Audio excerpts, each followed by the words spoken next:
by lonely prison walls. I heard a young girl calling,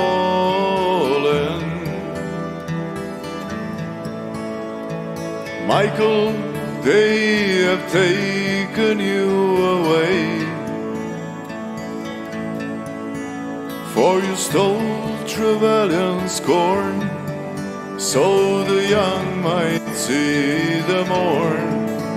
While the prison ship lies waiting, I heard a young girl call. Low lie the fields of Baton Rye, where once we watched the small free birds fly. Our love is on the wing, we got dreams and songs to sing. It's so lonely round the fields of Baton Rye, by a lonely prison walls. I heard a young man calling,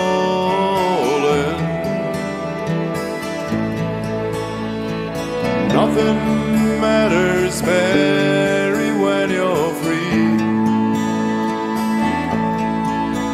Against the famine and the crown, I rebelled, they called me down. Now you must raise our child with dignity. Low lie the fields of Baton Rye, where once we watched the small free birds fly. Our love is on the wing, we got dreams and songs to sing. It's so lonely around the fields of Baton Rye, by a lonely harbor walls. She watched the last star falling,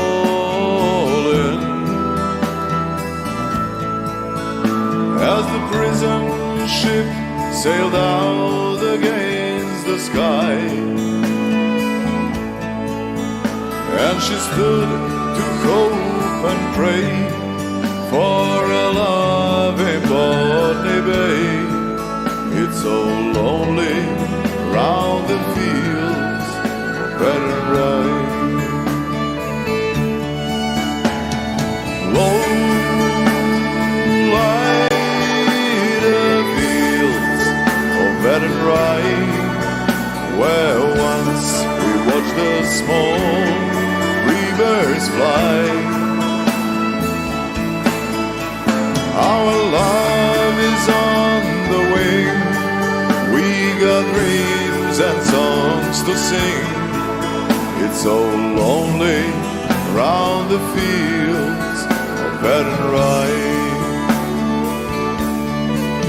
It's so lonely round the fields of Baton Rye. It's so lonely round the fields of Baton Rye.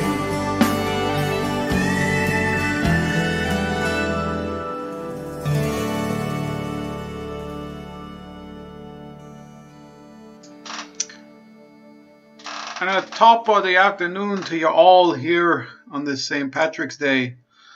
Of course, I'm not Irish or Catholic, and in fact, the group that you just heard are Serbian, I believe. The Orthodox Celts.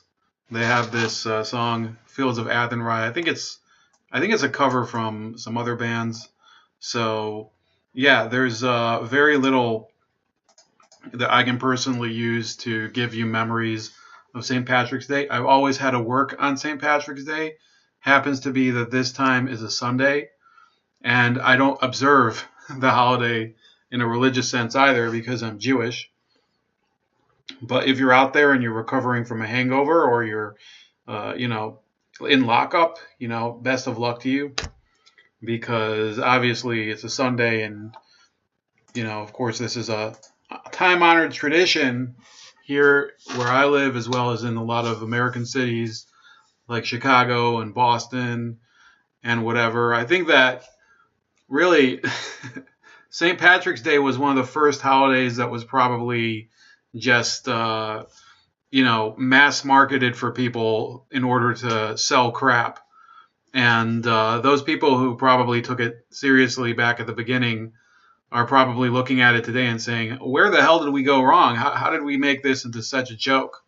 But, I'm not going to complain, because obviously, less people show up to work when there is a work day on St. Patrick's Day. And therefore, it's basically a day where you can kind of do less. There's not as much stress. Actually, sometimes you do more because there's less people around to distract you. But I guess I'm probably in the minority when it comes to that attitude towards St. Patrick's Day. So we're going to do a lot of stuff that has nothing to do with St. Patrick's Day today. Most of it pertaining to, some of the past events of the last week. Not all of them as festive as the St. Patrick's Day holiday.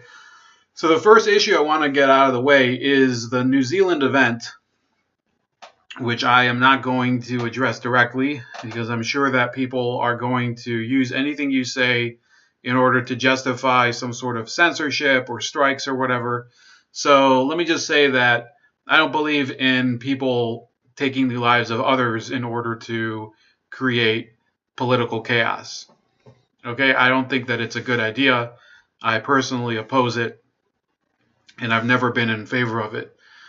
So but I will say that, and this is not to blame him, but I will say that there are people who have been talking about this happening, even if they're not encouraging it, because they don't see really a future for them in a society where there is, equal opportunity and equal rights.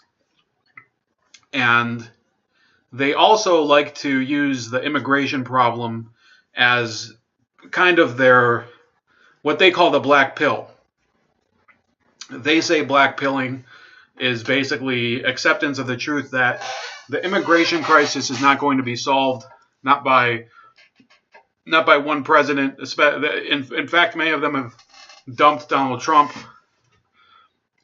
They say that essentially a social breakdown is inevitable. That's what a lot of these people are trying to talk about.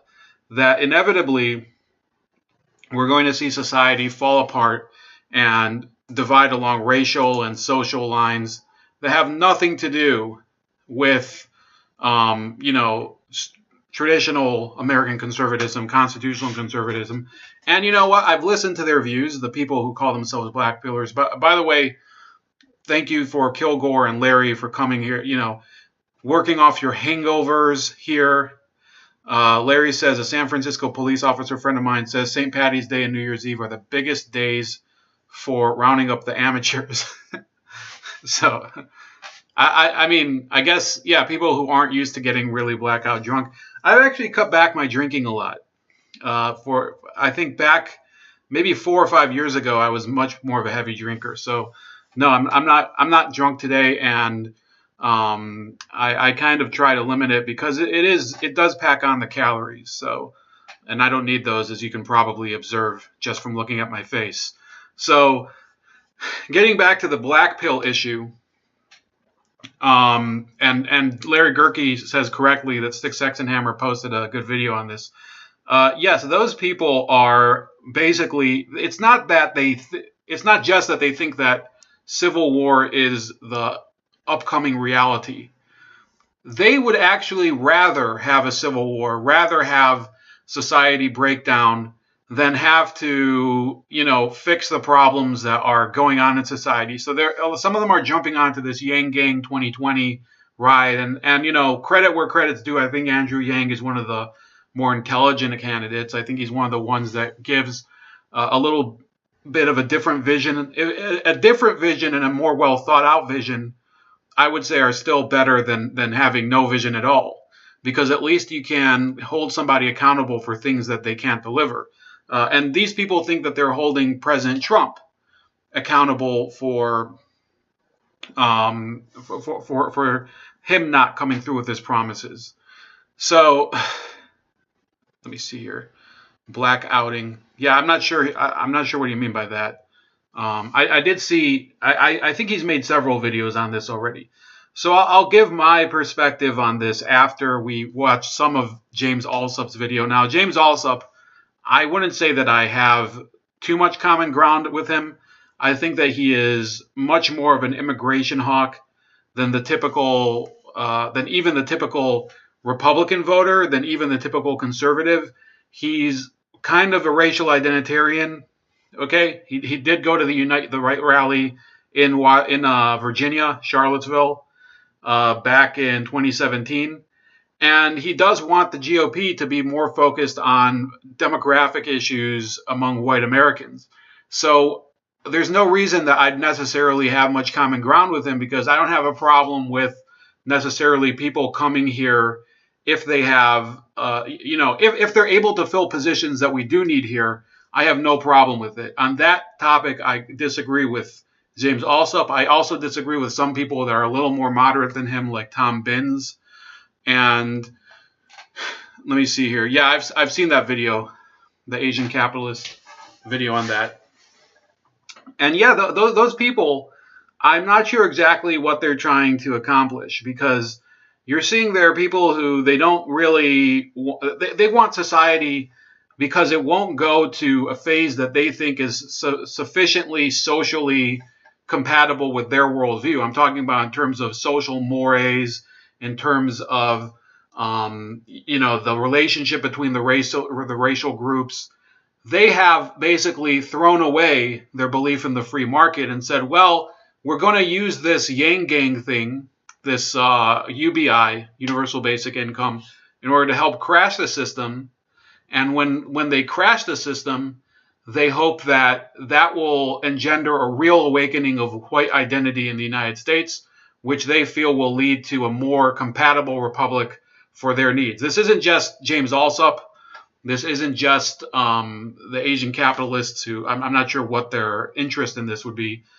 And, there's people like Jean-Francois Garepi, who is he's been on Warski. I think he broke up with Andy Warski. But those people, they see this as basically their means to get what they wanted, because they see Trump as a betrayer. So let's listen to some of this video, and then we'll talk a little bit more about their attitude, and then we'll move on to a couple other topics. I'm not going to make this stream open-ended. I think I have it set to end at 2:45 Eastern time, so just be aware. UBI, Universal Basic Income. That's $1,000 a month to every American, thanks to automation. It's neat bucks. Let's get it.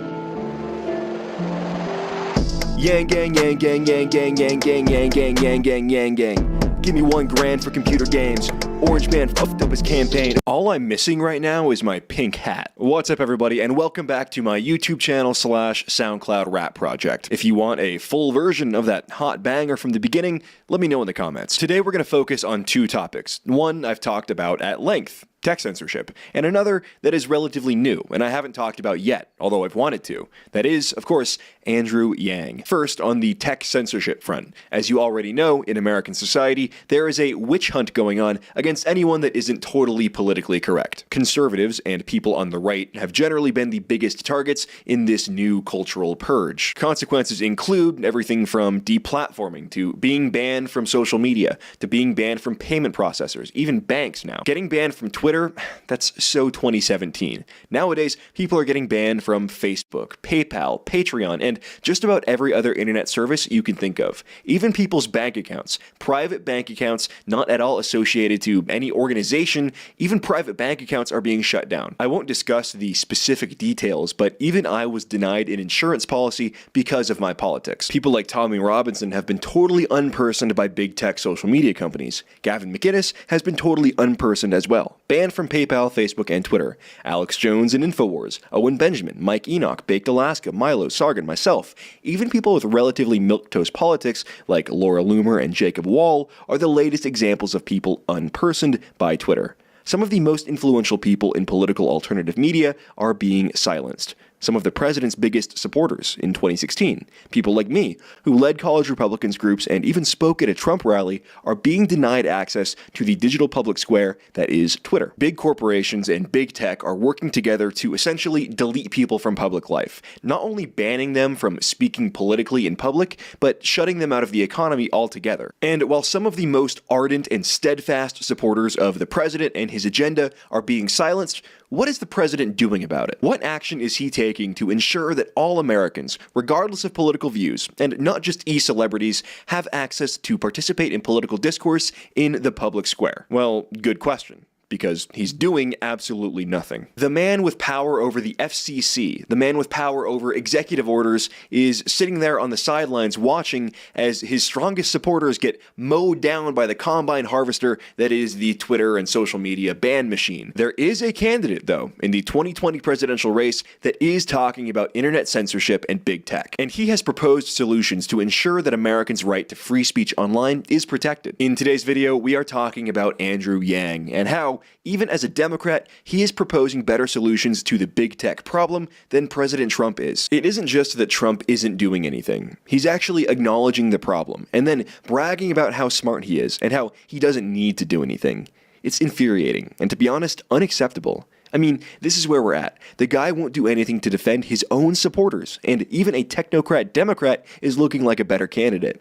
What a world we live in. All of this and more ahead in today's Yang Gang approved video, but first, they'll keep you safe and secure online. It's Virtual Shield. It was announced last month that YouTube will begin censoring videos on its platform having to do with what they call conspiracy theories. It's not going to stop with content creators. Even if you just view controversial Good deal. All right, here's the deal. I was a huge Trump supporter in 2016. I supported him when he took office in 2017. I was there at his inauguration. In fact, I got beat up at inauguration for being a Trump supporter. And I supported the president all the way through his presidency up until a couple weeks ago when he made some comments at CPAC that indicated he was totally reversing his stance on immigration, which is by far the most important issue in America. I still want him to do good things. I would like him to execute the agenda he promised us in 2016. But after countless disappointments, I'm in show me, don't tell me mode. I'll lobby for him to do good things, but I'm not enthusiastic about a lot of dumb stuff coming out of this administration. Speaking of nonsensical Trump administration things, let's take a look at an interview he did with Breitbart News just a couple days ago. This interview focused on big tech. I'll be reading sections of this interview, which you can find in full linked down below. The president spoke about political bias in top Silicon Valley companies in an exclusive interview with Breitbart News on Monday. The president said that any Republican running in 2020 would face a tremendous disadvantage in social media after he surprised tech companies by beating Hillary Clinton in the 2016 election. It's totally steered, which has been proven now, totally steered towards the Democrats, and yet I won, he said.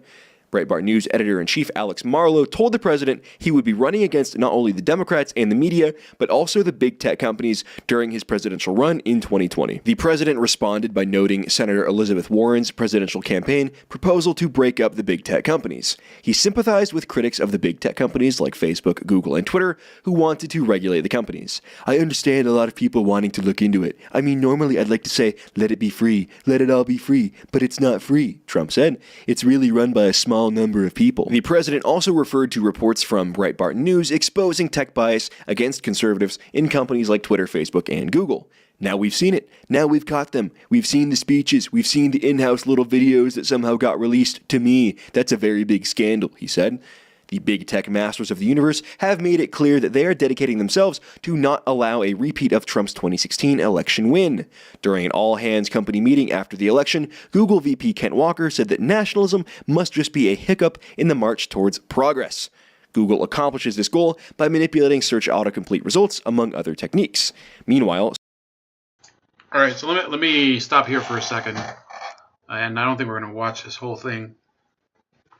What I see from James Alsop, and this isn't the only video I've seen over the past couple of weeks, but James Alsop is basically complaining because the Trump agenda isn't completely congruent with his. And the fact is that Trump didn't promise literally all the things that he's talking about. The 2016 campaign, although there was the issue of censorship and media bias was a big issue there, there wasn't yet the talk of how Twitter and Google and Facebook are skewing certain algorithms in order to harm Donald Trump or other conservative campaigners. It just wasn't that much of an issue at the time. It was an issue. I'm not going to pretend that nobody talked about it, but it wasn't exactly at the forefront because people at the time thought that his campaign didn't have nearly the amount of steam it needed in order to get across the finish line and win on November 8th. So it started to become really more of an issue in the past couple years, partly because of the Cambridge Analytica thing that the Democrats are also crowing about, partly because of tech censorship related to things like remember the CNN blackmail scandal. That was big news at the time. Remember all of those people who have been banned.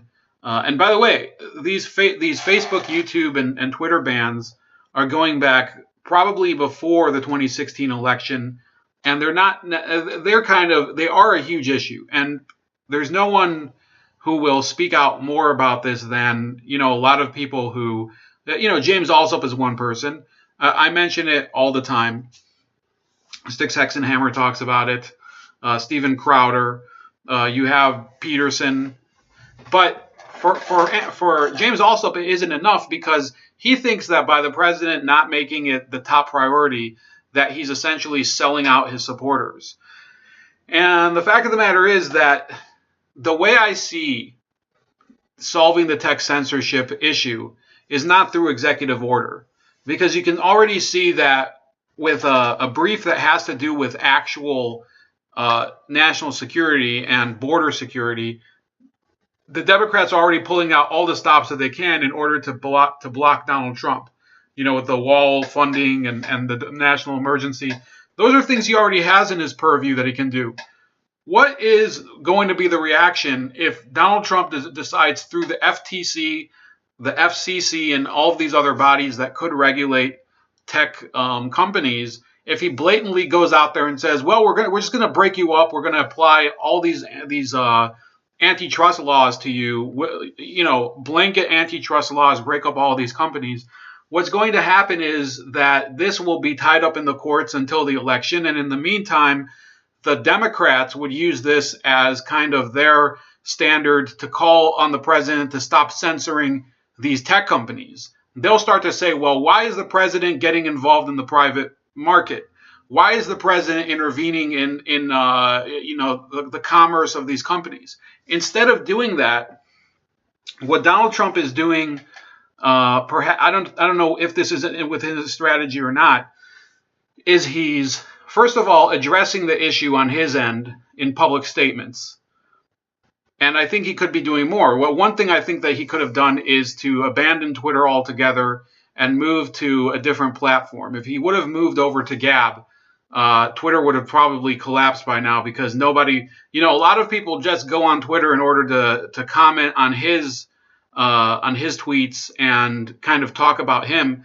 If he moves over to a different platform and people start to use it and it becomes more mainstreamed, then Twitter will basically dry up like a slug. It will basically be like he's literally pouring, shaking salt all over it. That's the one thing I think he could do. I don't think breaking up Twitter is really necessary.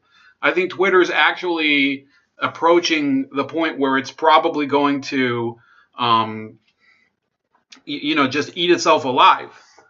I go on Twitter, unfortunately, just to look at what other people are saying, and I don't necessarily. I think there's certain days of the week that I don't even tweet at all, and I find Twitter to be basically a very boring and very it's not a stimulating area of conversation. A lot of the people who use it are people who complain about Twitter. Okay, and people who complain about literally everything. They don't have anywhere to go, so they'll go on Twitter and talk about the Lakers, or they'll talk about their their kids or something. Twitter and Facebook, I think, are dying mediums. It's very well documented that Facebook is losing a lot of its base, and people are just moving over to other other mediums. They're using Snapchat a lot more. They're using Instagram.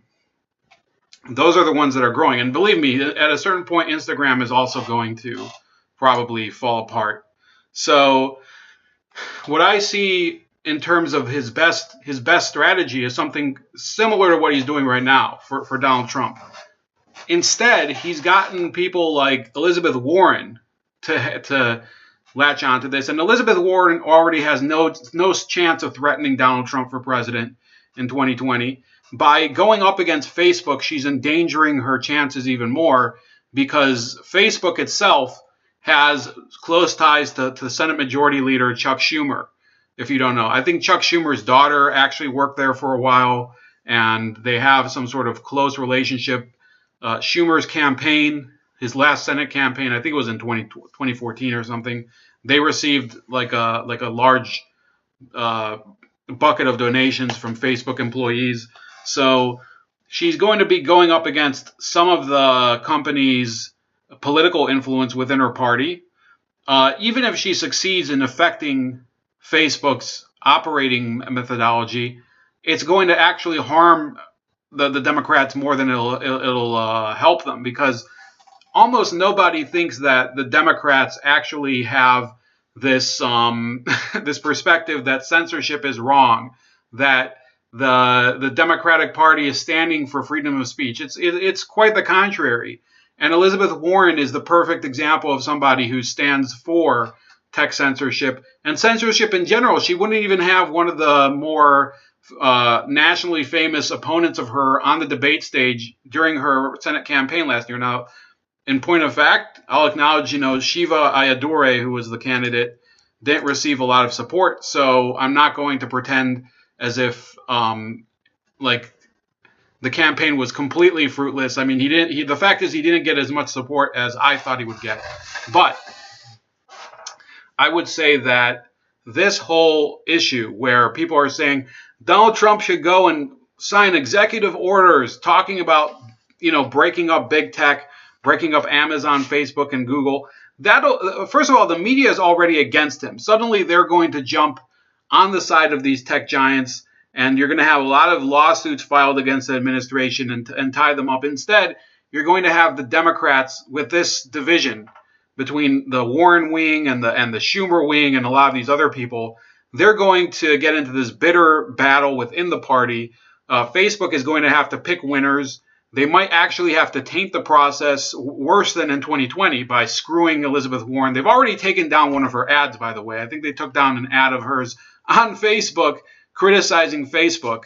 So, it's going to be just classic, in my opinion. You're going to see the Democrats basically fighting over what actually is press freedom. Is press freedom Facebook basically being able to screw you and kick you out using the algorithm, derank your posts, hide fake news and categorize them? Is that what Facebook freedom of speech is? Because I think that most people will probably eventually agree that Facebook is just a company that is falling apart and unable to really find its place in, the next phase of the tech boom. So let's watch a little more of the Yang Gang video here from James Alsop. Social media platforms like Facebook and Twitter are constantly innovating new ways to stifle conservative media and prominent figures, including deboosting posts, shadow banning and blacklisting conservatives to stop the spread of popular ideas, and tinkering with algorithms to dampen conservative media while propping up the mainstream media, all while they enjoy special legal protections under federal law, and their CEOs blithely claim to Congress that their companies have no political bias. The president specifically criticized Twitter for blacklisting conservatives on their platform. Twitter's horrible what they're doing to people. They're blanking them out. What's going on with Twitter is terrible for conservatives, he said. Trump again pointed to a growing political movement around breaking up the big companies monopolizing tech and online speech. A lot of people are talking about breaking them up. They're dishonest. They're tremendous dishonesty, he said. And it's really all steered towards the Republicans and the conservative movement. It's 100% steered against. When asked by Breitbart reporter Charlie Spearing about how he planned to fight tech bias in the 2020 election, he replied, "You fight it by just being good. You gotta be really good. It's much harder for a conservative Republican to win than it is for a liberal Democrat. Believe me." This frickin' guy. He knows about the widespread collusion between the left and big tech. He knows about the banning of his supporters by platforms like Twitter. He knows that his own supporters want to see these tech companies regulated and forced to protect Americans' First Amendment rights. He knows all of that. So, what's his answer? To be good, to be really good. It's so hard as a Republican, I tell you, so hard you have to be good, believe me, the best ever. You're kidding me, right?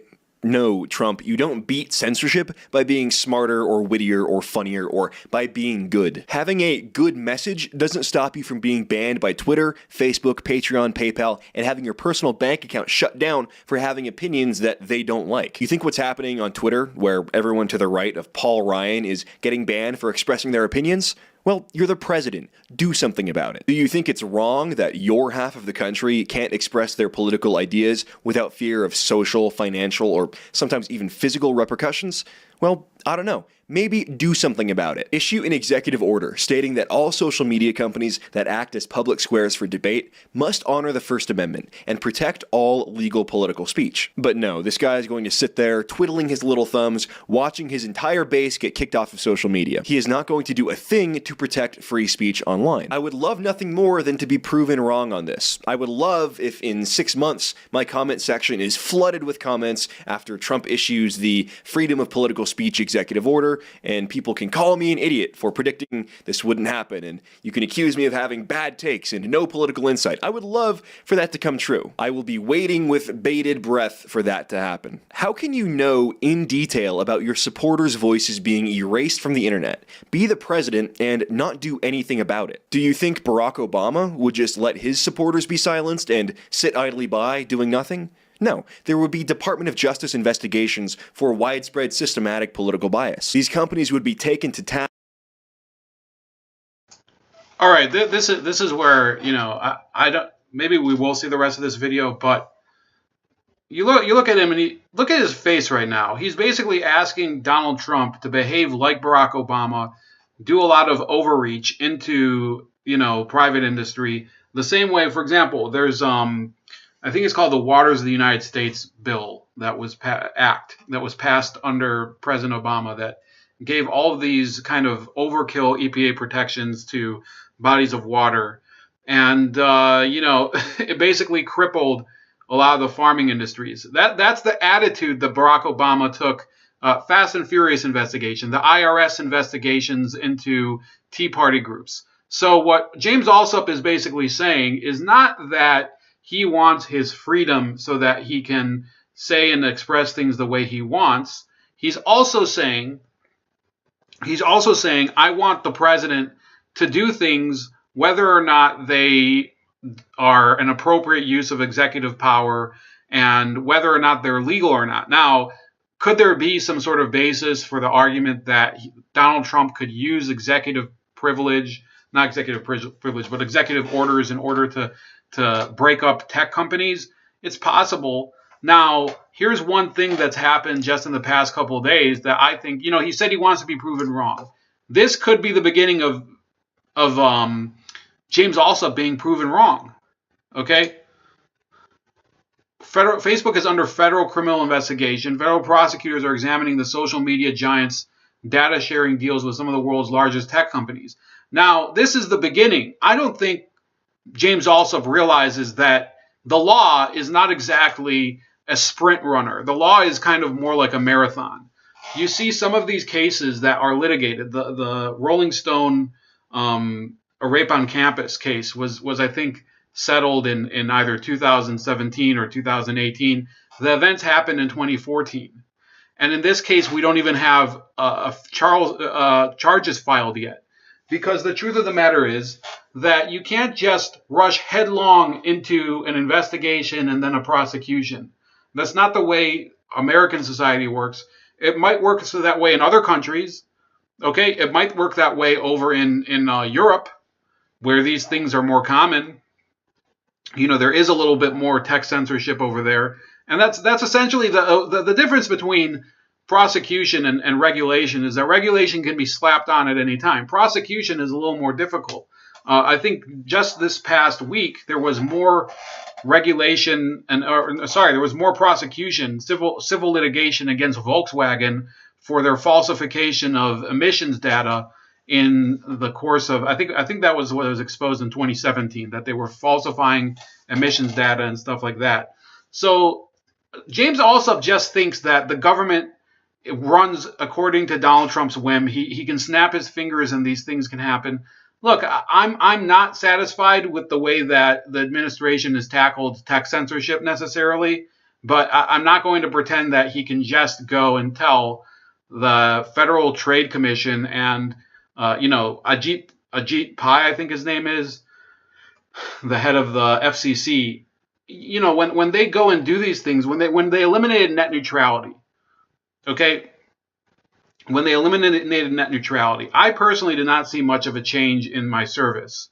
But at the time and prior to it, there was this massive campaign to keep net neutrality because people were behaving as if it was the end of the internet, as if the government was about to allow tech companies and ISPs to basically exploit and slow speeds and prevent people from using the internet, and it was going to be basically the advent of a digital gilded age. It didn't happen. It hasn't happened. Okay, people. The other things have happened that are due to the tech companies that opposed removing net neutrality. The tech companies that supported net neutrality. Tech companies like Netflix. Tech companies like Twitter and Facebook and Amazon. So those companies wanted net neutrality, and yet they're the ones that were basically campaigning the most against it, and it took a lot of work in order for the Trump administration to repeal it. Now, was it better with or without it? I'm not going to make that judgment. I've had people who have talked to me. I think Carlos came on to make the case for net neutrality, and I wasn't convinced. But I'm not going to say that I'm against net neutrality. But these people are just, they're just delusional. They just want they want things to be in their favor because the person that they supported got into office. Okay, now let's hear some of his other claims here. By the administration for what they're doing. This president, he's happy to watch and comfort himself by knowing that at least he still has a Twitter account because he's good, so good, the best. How much good is that going to do you when none of your supporters are able to log on and amplify your message, or say they support you, or convince their friends and family to support you and tweet support for you in the 2020 elections? Speaking of 2020, there is a candidate that has addressed big tech censorship. It's not Elizabeth Warren with her plan to break up these giant social media companies. Their size isn't the problem, because even if they were split up, they would still continue to operate as they do, with an ideological bias. The majority of people in leadership positions at these companies tend to ascribe to the same neoliberal values, and they would regulate the content they allow based on that ideology. The candidate with the best plan for addressing tech censorship is Andrew Yang. Yang has been making waves. People are starting to look into Andrew Yang and his platform, including the $1,000 a month universal basic income. He's polling higher than Christian Gillibrand, the senator from New York, in most polls, despite having no political experience. Andrew Yang's platform has its flaws, yes. I don't like his views on gun control, prison reform, or Puerto Rico statehood, among other things. But on big tech, he is moving the narrative and the dialogue in the right direction. A few days ago on Twitter, he stated the following: "The temptation is to think that breaking up tech companies will restore Main Street businesses. It won't. We need to think much bigger about how to address the problems of the 21st century economy. Sharing the gains from new innovations is the place to start. Agreed, there are fundamental issues with big tech, but we need to expand our toolset. For example, we should share in the profits from the use of our data, better than simply regulating. Need a new legal regime that doesn't rely on consumer prices for antitrust. Tech has gone from being deified to villainized in record time. They have historically been immune from regulation because no one in government understood tech. The next step is to curb and address abuses and excesses. I know enough techies to believe they would be open to this. Antitrust laws are what allow the government to prevent monopolies from occurring. Historically, those monopolies have resulted in rising consumer prices. But what about social media monopolies, where you aren't paying anything to use their service? The reach of antitrust legislation beyond just consumer pricing would almost necessarily take market share into account. I would say it should take effect on the public discourse into account as well. At a recent campaign stop, Yang was asked about social media censorship and deplatforming. He stated that the solution would be for companies to be classified as utilities, which would then allow them to be regulated and forced to allow for free legal speech. He elaborated and clarified that this utility designation would not affect your niche forum or the bulletin site. It would be reserved for major players only, like Facebook, Twitter, and Google. Honestly, I don't see a downside here. Why shouldn't Americans have the right to communicate with each other in the new public square, the digital public square, the actual town square where you can go and stand on your soapbox and shout to people hasn't existed in nearly a century. You're free to go down there and take a milk carton and stand on it and shout all you want, but nobody's going to listen. Your message is not going to get out. The dialogue now takes place on the internet. Political and cultural discussions in the 21st century take place online, and all Americans, regardless of ideology, should have the right to participate in the national conversation. We have a right to speak freely, as long as what we're saying is legal and not a call to violence, and that right to participate should be protected. For President Trump, this is a non-issue. He sees what's going on, but isn't interested in helping.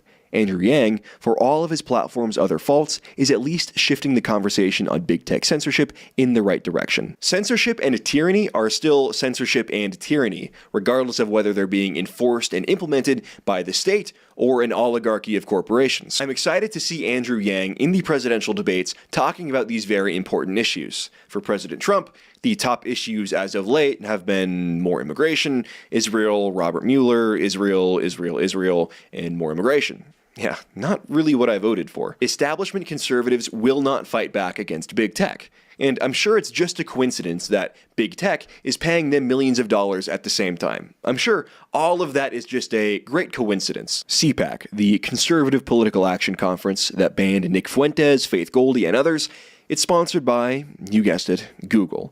From Breitbart News, quote, Google's Senior Director of U.S. Public Policy, Adam Kovacevic, appeared to describe the Conservative Political Action Conference, CPAC, as a, quote, sideshow circus in a leaked audio recording in which he also argued that Google should remain a sponsor of the conference to steer the conservative movement away from nationalistic and incendiary comments. Steer the conservative movement in a direction that benefits them. Incendiary comments, like presumably, 3 companies shouldn't control 95% of all online political communication. As I mentioned a few videos back, Google is also a large sponsor of the National Review Institute, the group behind the conservative publication National Review, a publication that has published a multitude of pieces trying to convince conservatives not to demand regulation on big tech. Surprising, I'm sure. It is no surprise, then, that establishment conservatives will not talk about big tech, nor will they criticize censorship, because they're being paid by the very companies engaging in the censorship. I thought and hoped and prayed that Trump would be different.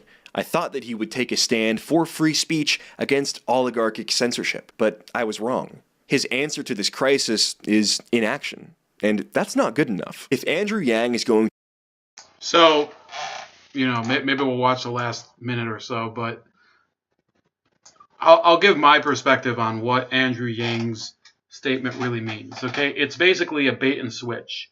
Okay, making these companies public utilities is actually the problem, because they are, who gives a shit if Twitter fails or not? In my opinion, all we have to do is to kind of shit on Twitter, talk Twitter into its own oblivion. It's falling apart anyway. Its outlook isn't looking good, and eventually it will fall apart, just like other past, social media companies have done so. And eBay isn't doing so well. Why isn't eBay doing so well? Because more people went to Amazon. Amazon eventually, I think, might have to be broken up, but that's a different issue because they fulfill different functions. What is Andrew Yang's idea on human-centered capitalism? He says capitalism as an economic system has led to unparalleled innovation and improvement in the human condition. This is his bait, okay? He's trying to tell... Now, I'm not saying he's a socialist. I'm saying that he's a manipulator. There's a difference there, although, they're not mutually exclusive. But think about it this way. He is promoting capitalism because it helps him in his own goals. Okay, now when it comes to things that capitalism does that he despises, then he starts to commit to state intervention. Our current emphasis on corporate profits isn't working for the vast majority of Americans. This will only be made worse by the development of automation, technology, and AI. We need to move to a new form of capitalism, human capitalism, that's geared towards maximizing human well-being and fulfillment. The central tenets of human capitalism are: one, humans are more important than money. The unit of a human capitalist economy is each person, not each dollar. Markets exist to serve our common goals and values. Okay. The focus of our economy should be to maximize human welfare. Sometimes this aligns with a purely capitalist approach where different entities compete for the best ideas, but there are plenty of times when a capitalist system leads to suboptimal outcomes. Think of an airline refusing to honor your ticket because they can get more money from a customer who purchases last minute, or a pharmaceutical company charging extortionate rates for a life-saving drug because the customers are desperate. We need to make the markets serve us rather than the other way around. Profit-seeking companies are organized to maximize their bottom line at every turn, which will naturally lead to extreme policies and outcomes. We need government leaders who are truly laser-focused on the public interest above all else and will lead companies to act accordingly. So he says, at present, the market systematically tends to undervalue many things, activities, and people, many of which are core to the human experience. So the goals, he says, are make the economy work for Americans, not the other way around. Direct capital to investments to improve human welfare, not to enrich the wealthiest Americans. Create measurements around people, not dollars. Guiding principles are well-being and equality. Then he says, as president, I will change the way we measure the economy from GDP and the stock market to a more inclusive set of measurements that ensures humans are thriving, not barely making it by. This is him basically saying, I want to throw out all the standards we've used until now and set my new standards. It says new measurements like median income and standard of living, health-adjusted life expectancy, mental health, childhood success rates, social and economic mobility, absence of substance abuse, and other measurements will give us a much clearer and more powerful sense of how we are doing both individually and as a society. Rein in corporate excesses by appointing regulators who are paid a lot of money, competitive with senior jobs in the private sector, but then will be prohibited from going to private industry afterward. This will create basically a set of mandarins. Sorry for the use of the word mandarins, but that's the way it will be. These people will be basically, CEOs paid by you in order to tell the corporations what to do. Now, I foresee that this will not end up going the way that he wants, because inevitably these corporations are also going to be competing with, in terms of salary, with those government mandarins or czars, if you want to call them. Sorry if I use the word mandarins, but it's the truth. And they will end up essentially, they will be basically like bureaucratic overlords over certain industries. So by them going and doing that for these tech companies, you will be seeing basically the feudalization of the internet. Okay, it says the government's goal should be to drive individuals and organizations to find new ways to improve the standards of living of individuals and families on these dimensions. In order to spur development, the government should issue a new currency, the digital social credit, which can be converted into dollars and used to reward people and organizations who drive significant social value. This new currency would allow people to measure the amount of good that they have done through various programs and actions. Now, I know that sounds both good and horrifying, but he's kind of tried to put a positive spin on something that is going to be very it's going to be abused, okay? And I'm not trying to impugn the motives of Andrew Yang because I don't know him, but we're going to see a video of him soon. But I think he's wrong. I just think he's wrong, and I respect people who they want to look at new ideas, and I respect him for being a better candidate than a lot of the clowns that are running. But who defines what is a good thing? Okay, what is generally regarded as a good thing is that society as a whole starts to embrace it and is able to survive it. Okay, so if you're talking about like fatty foods and GMOs and things like that, the for a while people went for that and said yes, this is benefiting us or whatever. Then certain people started to say, well, GMO foods are they're a problem. They cause certain carcinogenic effects.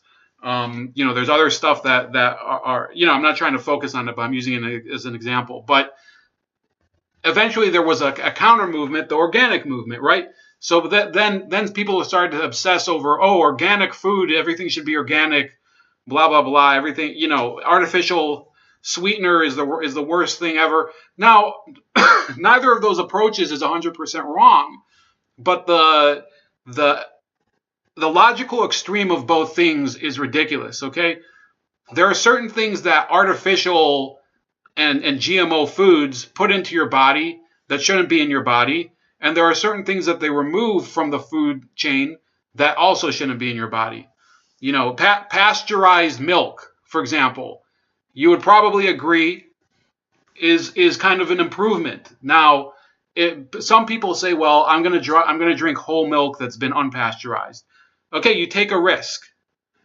Okay, what basically Andrew Yang is talking about is that the government will define behaviors and causes that will be for the good of the country, and they're going to be rewarded through this digital social credit.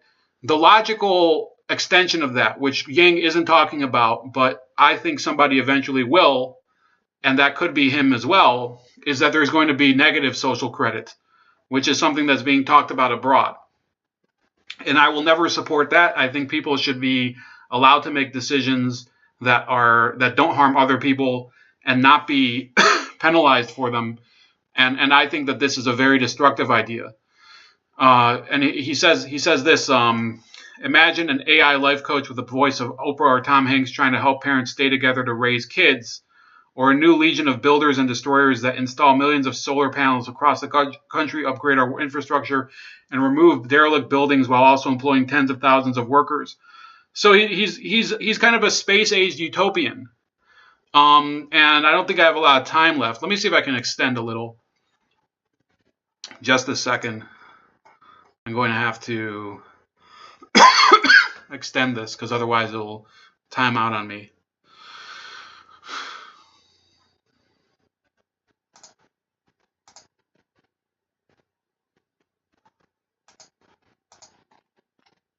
Nope, I don't think I can. So in the meantime, maybe we'll do a different stream some other time, but that's it. We're going to watch a little bit of this Andrew Yang video, which is not that long. This was exposed by Hotep Jesus. And who is going to be the boogeyman of the next 10 to 20 years? Who's going to be the great rival to the United States in the eyes of American society? China, that's right. And so what do you think the attitude is going to be over time for the shrinking, insecure white majority that's losing their jobs for, let's say, Chinese Americans or Asian Americans? I personally said to a group at Harvard, I think we're one generation away from falling into the same camps as the Jews who were attacked in the synagogue in Pittsburgh, just a couple months ago. It's like we're probably one generation away from Americans shooting up a bunch of Asians saying, damn the Chinese because there's a giant Cold War or even more with China. That is the great danger that I fear that my children are going to grow up in. So yeah, this was something that Posobiec picked up, and he reacted to it. He said, violence has occurred in several black churches and Jewish synagogues in the last years. It would be awfully optimistic to think that something similar would not happen to other communities. I am trying to keep the country strong and whole for my kids and yours. No, I don't think that's what it is.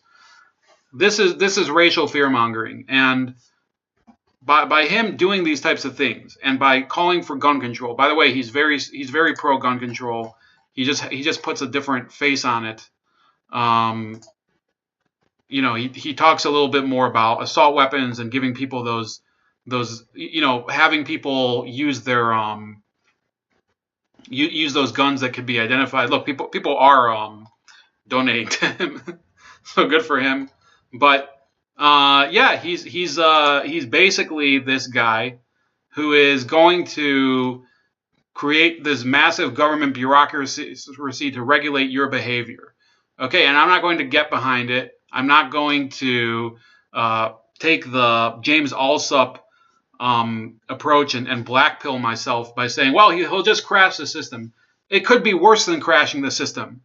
It could be crashing the system is bad enough, but instituting this new regime of government-appointed social media czars to oversee these companies that should be basically bullied and forced to collapse on their own, that's not the answer either. So before we time out, I want to tell you guys, please like the channel, or please like the video, subscribe to the channel.